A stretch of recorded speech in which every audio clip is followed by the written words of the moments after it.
self-defense course is offered through the junior senior PE. It's a 4-week blended course where we're going to spend the first 2 weeks kind of focus on some of the social emotional learning standards, where they're going to learn about peer-to-peer relationships, female bullying, and coping skills, as well as healthy and unhealthy relationship signs.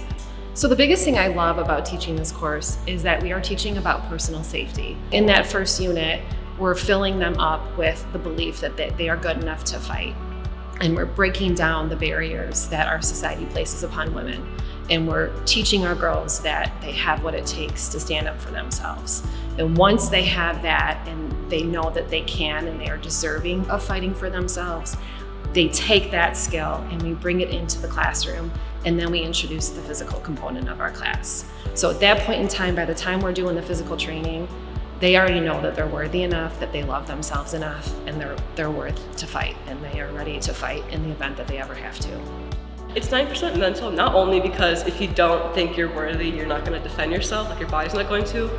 So I primarily teach females, and I think it's important for them to be empowered, to know that they have the skills to defend themselves. The second part is the physical component, where we're going to hit some of those Illinois State PE standards, where they're going to learn the physical skills, where they're going to learn multiple personal weapons that they can use on an aggressor if they're ever in that situation. This course is 4 weeks. We offer the female version and the male version, and the female version is more about escaping the situation, and the male version is more about de-escalating. It's not about fighting, it's more about escaping. Like, you want to escape. Just knowing that if you are ever in a confrontation, it does not need to be physical.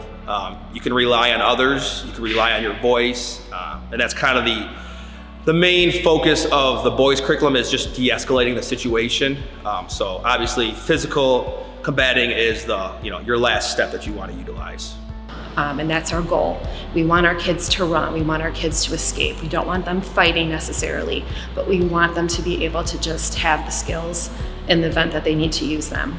It's so much about not being distracted. We want our kids to be able to pay attention to their surroundings. So when they're going to college and they're walking on the campus for the first time, they're not staring at their phone with their AirPods in. They're actually paying attention to their surroundings, or they're taking the train with their friends and they're going into the city for a festival. It's that sense of personal safety. If you don't know what's going on, you won't know how to protect yourself or defend yourself. If you're not aware, you're not going to be able to react fast enough or take care of yourself. And no matter how many defense moves you know, if you're just stuck on your phone, or if you're not paying attention properly, you just won't be able to do anything. Never be afraid. Just don't be afraid. Be confident in what you know. The main thing that I hope students learn is that they are enough. Just because we're females doesn't mean that we have to be weak, that we have our voice, we can use our voice, we have our weapons on our body that we can use to defend ourselves. At the end of the course, the students come together after the 2-week classroom and the 2-week physical, and they're asked to describe their experience in one word. And this is where it really connects to D230's vision of empowering our students to be lifelong learners.